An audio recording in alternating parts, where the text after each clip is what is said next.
Shalom. After the Almighty had created the heavens and the earth, and all life upon the earth, he rested. His ceasing from his works of creation laid the foundation for the Sabbath day, the day of the week when we are also called to rest. But there is a question that is being asked more and more. What day is really the Sabbath? Over the centuries, there has been the general understanding by many that the Sabbath is the seventh day of the week, the day that in many English-speaking countries is called Saturday. But now, it's been over 1,900 years since the last living apostle and the last inspired words of the New Testament were written. Any possible physical evidence from Judea and Jerusalem concerning the Sabbath looks to have been lost when the Romans destroyed the cities of Judea, burned down the Second Temple, and then evicted the surviving Judeans over the course of 2 wars in the 1st and 2nd centuries. Is there any way to really prove without a shadow of a doubt that a single specific day of the week that we can keep today as the Sabbath is in fact the very same day of the week that Yahweh rested on all the way back at the beginning of time? To determine the answer, we must first go back to the beginning. In Genesis 2, he ceased on the 7th day from all of his works which he made, and Elohim blessed the 7th day and sanctified it. The word ceased in Greek is G2664, katapause, which means to desist, to cease, or to rest. And from the Hebrew, where it's transcribed as rested on the 7th day, the word for rested is H7673. The word is again defined as to cease, to rest, but then also to keep Sabbath. And without the later added vowel points, the word is Shabbath, or as more commonly said, Shabbat. The 7th day he rested on the first Shabbat. And Elohim blessed the 7th day and sanctified it. The 7th day at the beginning of time, the Sabbath. That is the foundation for everything else. And Hebrews 4 provides a second witness. For he spoke in a certain place of the 7th day on this wise, and Elohim did rest the 7th day from all his works. We also see that Moses knew when the Sabbath was in Exodus 16, and certainly the children of Israel were keeping the correct day of the week as a Sabbath because Yahweh did not provide any manna on the Sabbaths. And Moses said, Eat the day-old manna today, for today is a Sabbath to Yahweh. It shall not be found in the plain. 6 days you shall gather it, and on the 7th day is a Sabbath, for there shall be none on that day. Yah rested on the first Sabbath at the beginning of time, and then he did not provide manna to the children of Israel on the Sabbath days for 40 years in the wilderness as a sign to them. Obviously, the Almighty knows which day of the week he first rested on. And he made the children of Israel rest on the very same day of the week. So we know that the Sabbath was kept on the correct day of the week during the time of the Old Testament. The weekly Sabbath that was ingrained during those 40 years in the wilderness was kept by successive generations throughout the course of the Old Testament times. Now there's a space of over 400 years between the time of the Old Testament and the time of the New Testament. But we know that the people of Judea were still keeping the Sabbath on the correct day of the week around 28 AD because Messiah kept the Sabbath. And they went into Capharnaum, and straightway on the Sabbath day Messiah entered into the synagogue and taught, as was his custom. Messiah certainly knows which day the Sabbath is, and there's a really good reason why. The book of John states that it was he, Messiah, that created the Sabbath day in the first place. All things were made by him. All things, all of creation was made by him, and without him was not anything made that was made. And Paul provides a second witness to this in Colossians. His dear Son, Messiah, the Son of Elohim, who is the image of the invisible Elohim, the firstborn of every creature. For by him, Messiah, his dear Son, were all things made, that are in heaven and that are in earth, visible and invisible, whether they be thrones, or dominions, or principalities, or powers. All things were created by him and for him, including the Sabbath. As he said, the Son of Man is the master of the Sabbath day. So we can affirm that the Sabbath day is known from creation all the way to the time of Messiah. And then Paul was keeping the Sabbath day as is documented in multiple places in the book of Acts. And this is more than 20 years after Messiah had resurrected and ascended. Paul also knew which day the Sabbath was, as he was a top student at the feet of Gamaliel and taught according to the perfect manner of the law of the fathers, including the 10 Commandments, of course. believing all things which were written in the law and in the prophets, neither against the law of the Jews, neither against the temple did Paul offend or trespass in anything at all. Paul knew when the Sabbath was, and Paul kept the Sabbath. So in summary here, the scriptures show a continuity for the Sabbath from the very beginning of time all the way to the time of Messiah and the apostles in the first century, the time that the New Testament books were written. We have an additional testimony from the scriptures that the Sabbath is a single specific day of the week. He again limited to a certain day, set to a specific day, as it is said through the Psalms, after so long a time, just as it has been said before, today, if you hear his voice, do not harden your hearts. Hebrews chapter 4 is a chapter on the Sabbath, and you can see that on another message on the channel. Right there, Hebrews 4 is stating, anyone who thinks that they can pick any other day to be their Sabbath, their day of rest, they are wrong. And the Sabbath is also on the same day that it has always been. Again, from Hebrews 4. For if Yahushua had given them rest, then would he not afterward have spoken of another day? But the big question remains, can we bridge the gap of almost 2,000 years from the time of Messiah and the apostles to now and know for sure that we are still keeping the Sabbath on the very same day of the week that they were? The answer is yes, we can. Amazingly, the information documented by multiple historians of that time period, just after Messiah, provides the definitive answer. The first historical account to look at is from the Judean historian Josephus. He describes Pompey's siege of Jerusalem in 63 BC and the Romans' difficulty in building the siege ramps around the city. This is not the conquest that resulted in the destruction of the Second Temple in Jerusalem, but it was the fall of the Hasmonean kingdom and the initial establishment of Judea as a Roman client state. Again, 63 BC.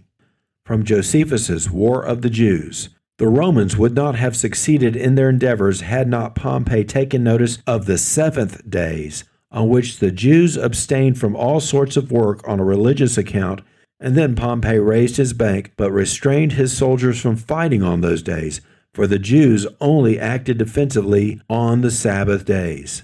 This is a historical verification that the Judeans were keeping the Sabbath in 63 BC between the times of the Old Testament and the New Testament.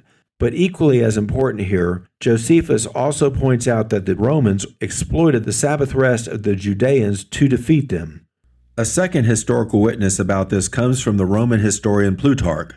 But the Jews, because it was the Sabbath day, sat in their places immovable, while the enemy were planting ladders against the walls and capturing the defenses, and they did not get up, but remained there. We will see the Romans use this strategy again and again. Now at this point, a very important subject to understand is the Roman calendar. When Pompey noticed that the Judeans rested every seventh day in 63 BC, he did not associate it with a certain day of the week on the Roman calendar at the time. This is because in 63 BC, the Romans were still using a version of their ancient calendar. Instead of a 7-day week, the ancient Roman calendar had a week of 8 days, called the nundinal cycle. But a change was coming. In 45 BC, Julius Caesar mandated the use of a new Roman calendar. This new calendar is now known as the Julian calendar. The Julian calendar has a 7-day weekly cycle that is not affected by the changes in the month or changes in the year or by leap years. This is in the exact same way that the cycle of the days of the week are also always maintained in the Gregorian calendar that is currently used by most of the world. Is the Julian calendar the true calendar? Absolutely not, and neither is the Gregorian calendar. Caesar basically combined parts of 3 existing paganized calendars, the ancient pagan Roman calendar, the Egyptian solar calendar that was paganized by their priests, and the ancient paganized Babylonian calendar. These 3 were combined to develop the Julian calendar. So, it is true that the Julian calendar is also a paganized calendar created by pagans. However, and this is very important to understand, while parts of the Roman calendar are certainly pagan, some of the main structure of the Julian calendar, especially the continual 7-day week cycle and the order of the days of the week, this continual 7-day weekly cycle is what Elohim created at the beginning of time and what he reaffirmed from Mount Sinai. The idea for a 7-day week comes from Yahweh himself. It is the cycle that our Creator established. And even though it is contained within paganized calendars, including today's calendar, it would be blasphemy to also call the 7-day weekly cycle pagan, just because it is contained within a paganized calendar. If then the 7th day of the Julian cycle aligns with the Sabbath that Yahweh blessed and sanctified, then the 7-day weekly cycle of the Julian calendar is good. Yahweh blessed the 7th day, the Sabbath. There had to be 6 days before that to bless the 7th day. The Sabbath is a gift from Elohim, as the Sabbath was made for man. That's a gift. And every good gift and perfect gift comes from above. Therefore, this specific part of the Julian calendar, the 7-day week cycle with the Sabbath on the 7th day, would be good. Now, one of the things that the Romans changed are the names of the days of the week. The Romans named each of the 7 days of the week on the Julian calendar after a specific luminary in the heavens, which was also associated with one of their pagan false gods. This is what we need to know to be able to understand something very important about the Sabbath from this next account. The Roman historian Tacitus lived in the 1st and the 2nd centuries AD, over 150 years after the Julian calendar was enacted by Caesar. Therefore, we know that the Julian calendar had taken effect throughout the Roman Empire. Now, in History's Book 5, Tacitus provides a description of the Jews from the viewpoint of the Romans. And a note of warning here, some of what Tacitus writes comes from the ideology of a pagan empire that worshipped false gods. And we are not to learn the ways of the heathen and not to be alarmed at the signs of the sky, these luminaries. But there is a very important relationship to understand here between the true Hebrew calendar, the true Sabbath day, and the Roman calendar. So, quoting Tacitus, the Jews, we are told that the 7th day was set aside for rest because this marked the end of their toils. Others say that this is a mark of respect to Saturn. And there it is. Now, of course, remember the 7th day of the week in the true Hebrew calendar is the Sabbath.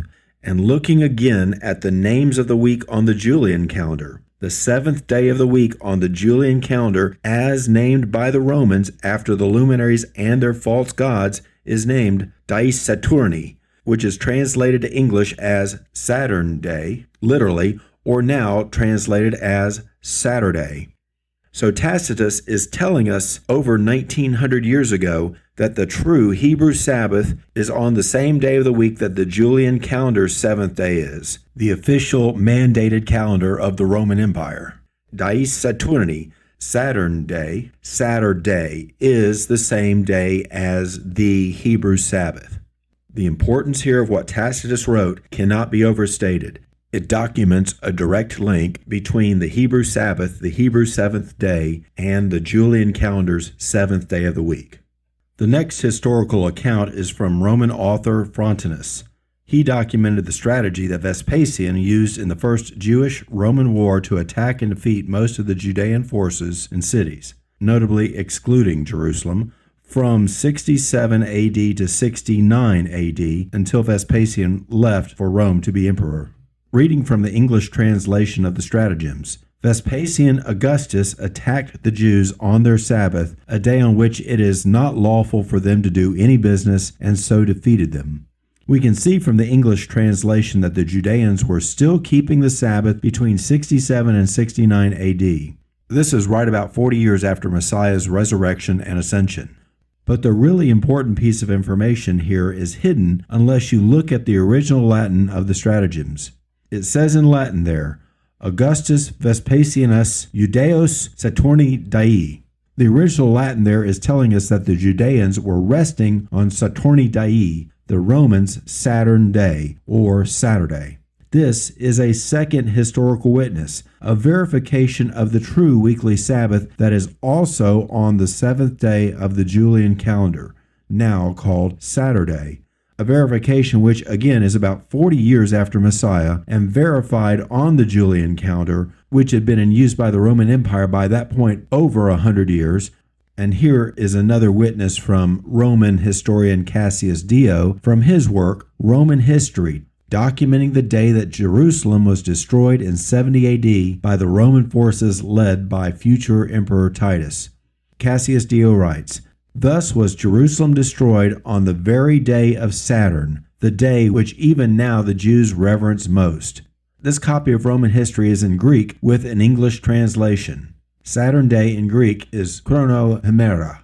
Thus there are multiple historical witnesses documented in the ancient languages of the books, Latin and Greek, that the Judeans kept the Sabbath all the way up to 70 AD on the same day as the Romans' Saturni Dei, the Romans' Saturday on the Julian calendar that was in use at that time in the Roman Empire.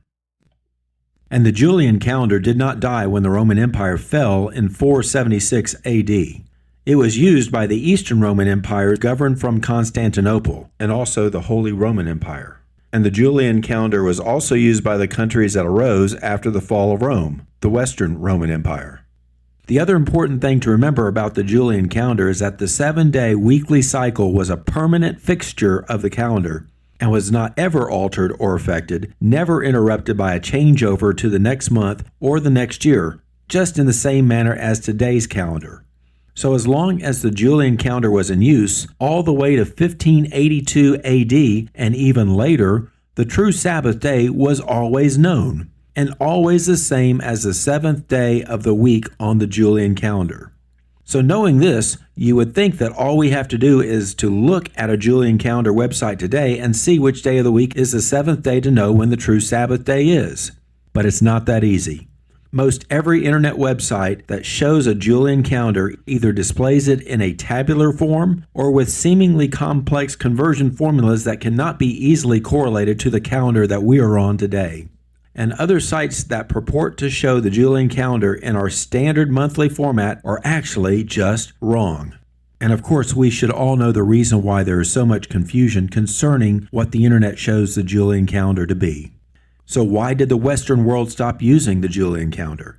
In 1582, Pope Gregory mandated a change from the Julian calendar to a revised calendar. There was a good reason for the changeover, as the Julian calendar had a small inaccuracy about the calculation of the year that had resulted in a calendar drift of 11 days over the centuries when compared to yearly solar events like the equinoxes. The inaccuracy just affected how closely the calendar was aligned with the solar cycles and seasons. After the mandate from the Pope, the countries of the world changed over from the Julian calendar to the new calendar, but at different times. For example, the United Kingdom, along with the American territories, changed 170 years later in 1752. Greece was the last country to change over from the Julian calendar to the new calendar in the year 1923. Just over 100 years ago. Other countries, including Saudi Arabia, adopted the Gregorian calendar after Greece did. They changed over from Islamic calendars. This updated calendar is now known as the Gregorian calendar and is the one in use today as a civil calendar for almost every country in the world. Now, all of this is nice to know, but what we really care about is this. When is the true weekly Sabbath on the Gregorian calendar, on the calendar that all the world is now using?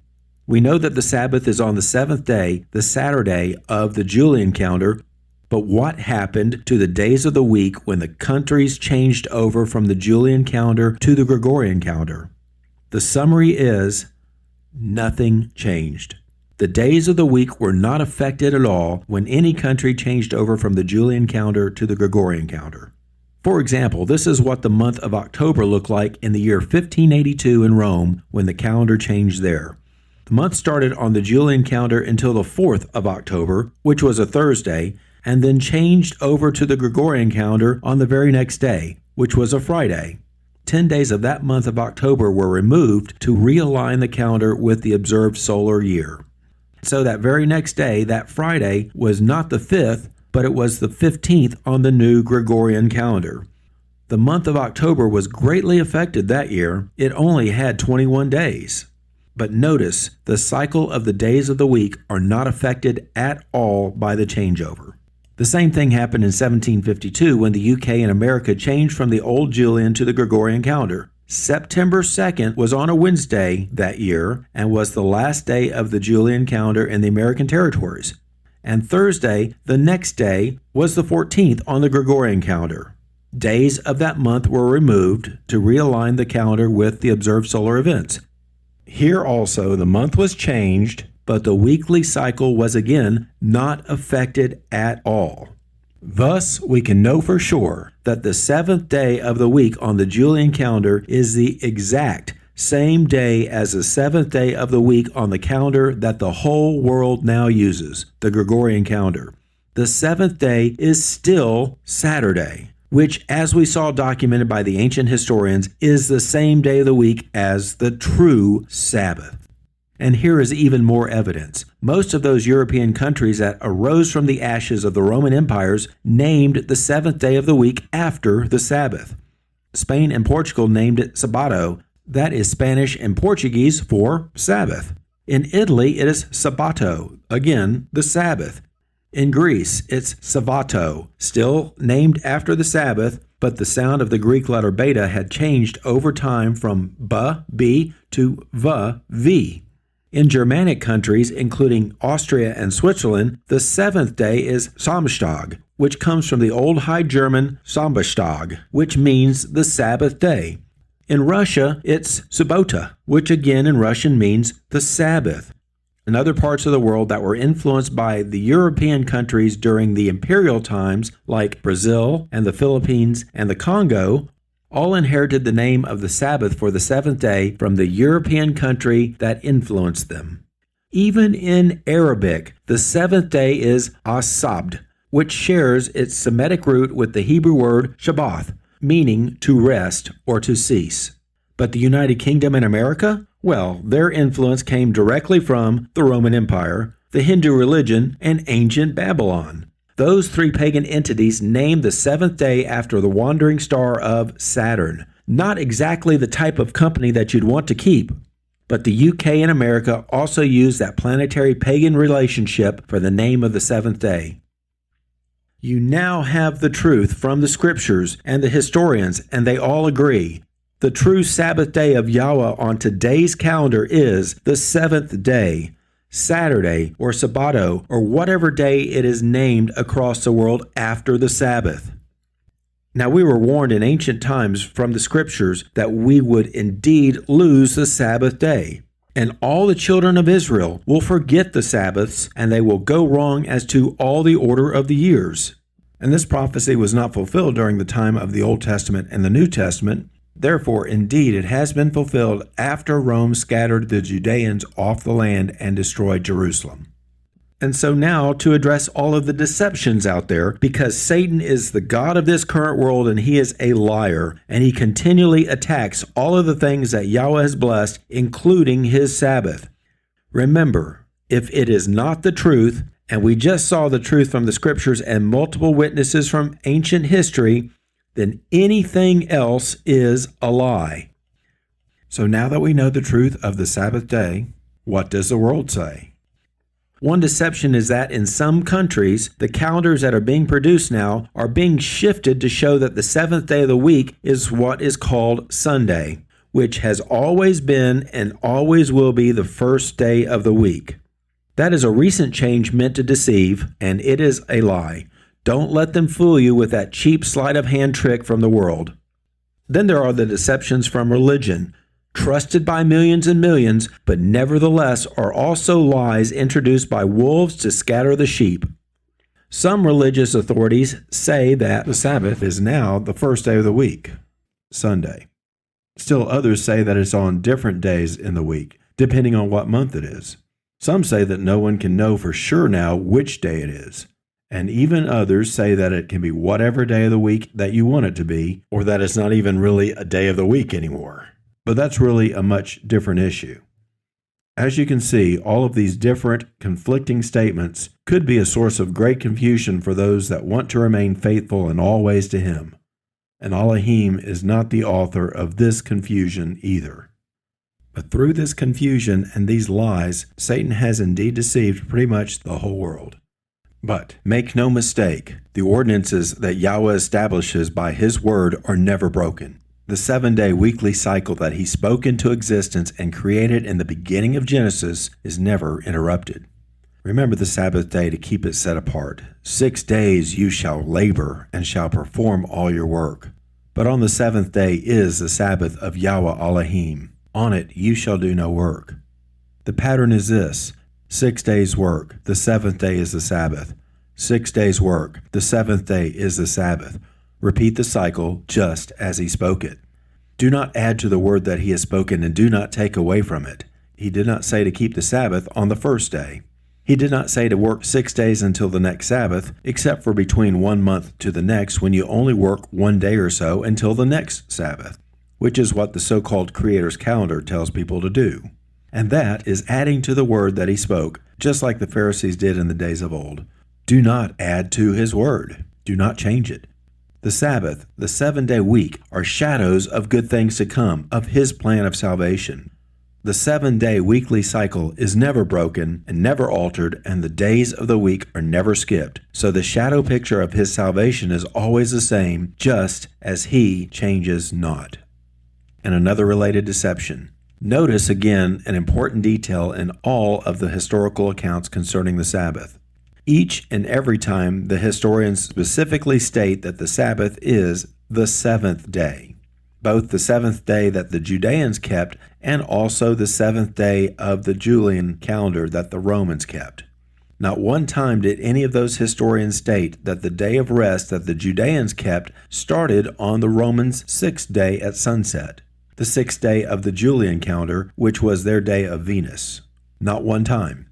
Remember that the Romans' day started at midnight, even as the world perceives the start of the day now. So if the Judeans rested from even to even, it would have begun on the Julian calendar in the 6th day and ended on the 7th day, in the same way that the 24-hour day that Judaism now keeps is from Friday to Saturday on the world's current calendar. And if Pompey, Titus, or Vespasian had noticed that the Judeans had stopped to rest at even on the Romans' 6th day of the week, then they would have certainly begun work on their siege ramps on that 6th day while there was still some light to minimize the amount of time and money spent on the sieges.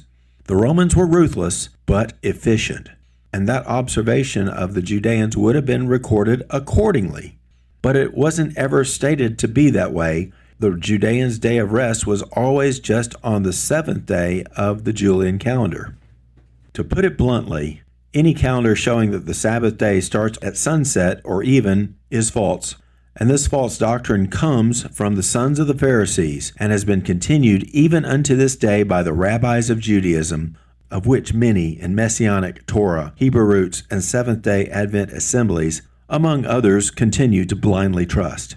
Did not Messiah call them vipers in Matthew 23, sons of Satan that lie? Were we not warned of their religious progeny in Revelation 2 and 3, the synagogue of Hasatan? We were warned. Believe the Scriptures, the true word of Elohim, and not a rabbi or some other person in some religious capacity that tells you something different than what the Scriptures clearly states. And there is much more in the Scriptures to show that the lunar calendars, those that falsely state that the Sabbath begins on the 6th day at even of the Julian calendar, that they are false also. The world must align with the Scriptures. It is not the other way around. And Scripture states a very clear warning about keeping the Sabbath on the wrong day, as so many do now. For there will be those who will assuredly make observations of the moon, lunar calendars, and make an abominable day the day of testimony, and an unclean day a feast day, and the Sabbath is one of his feast days, and they will confound all of the days, the set apart with the unclean, and the unclean day with the set apart, and they will go wrong as to the Sabbaths and other things that Yahweh sanctifies. Those that make an abominable and unclean day the day of their testimony, their day of rest, they are transgressing his word and practicing abomination, and thus become unclean themselves. There are so many deceptions in the world, all created by the adversary, and they are all exit ramps off the narrow path that leads to life. They are all built to deceive believers. Understand that the mark of the beast is not a chip or a tattoo. That is a deception, and the prophecy in Revelation 19 clearly states that the beast will deceive the world into taking the mark of the beast. Please read this verse carefully. And the beast deceived them that had received the mark of the beast. If you have not carefully studied the Scriptures and considered what the mark of the beast deception is, then you very well may be part of the many that are deceived right now. There is a growing push in Europe and also now in the U.S. to set up more laws declaring the Sunday as the day of rest.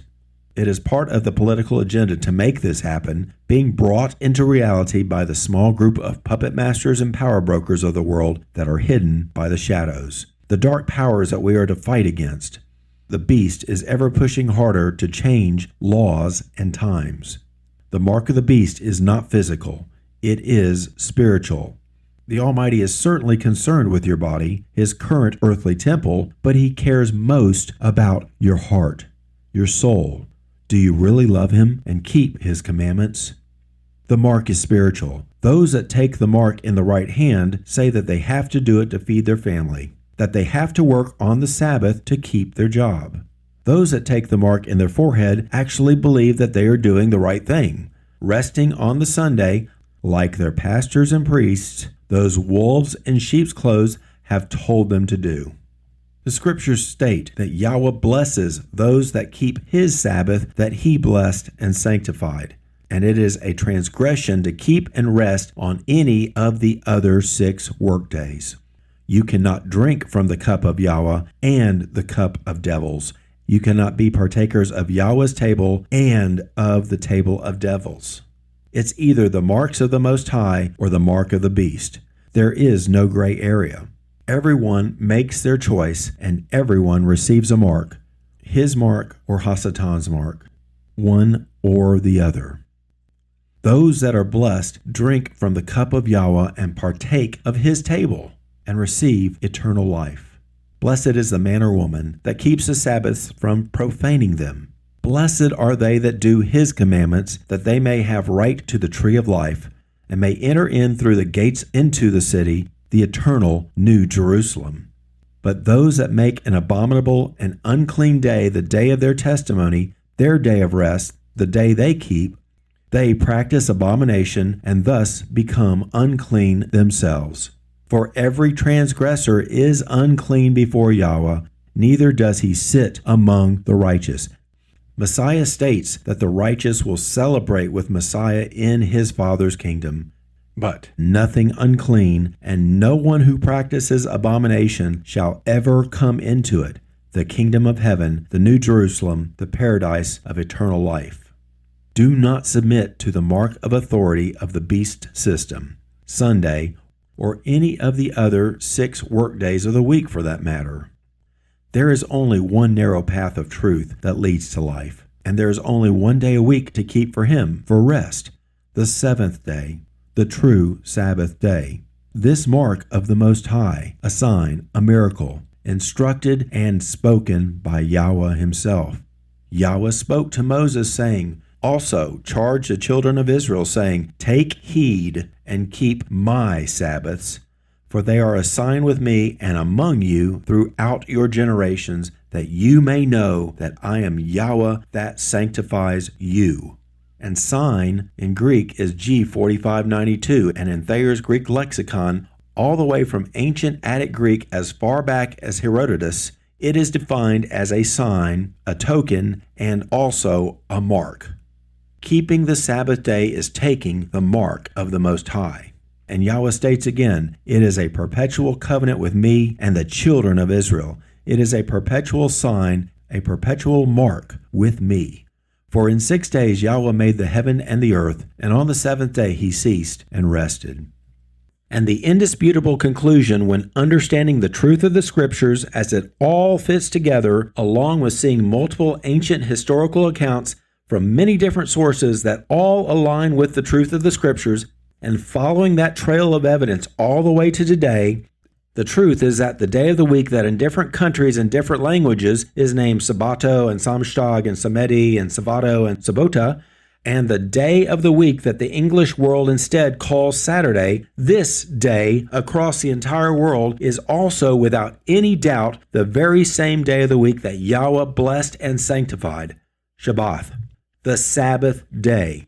the true weekly Sabbath that was divinely protected by the Almighty from the heathen and the adversary and the calendar changes and confusions and deceptions of the world, so that we may still worship Him today in these end times on the very same day of the week that Yahweh sanctified at the beginning of creation. Hallelujah! Blessed is the man or woman that keeps the Sabbath from profaning them and keeps his hands from doing unrighteousness. And now you can be completely certain, for forevermore, what day is really the Sabbath. Thank you for listening. May Yahweh bless you.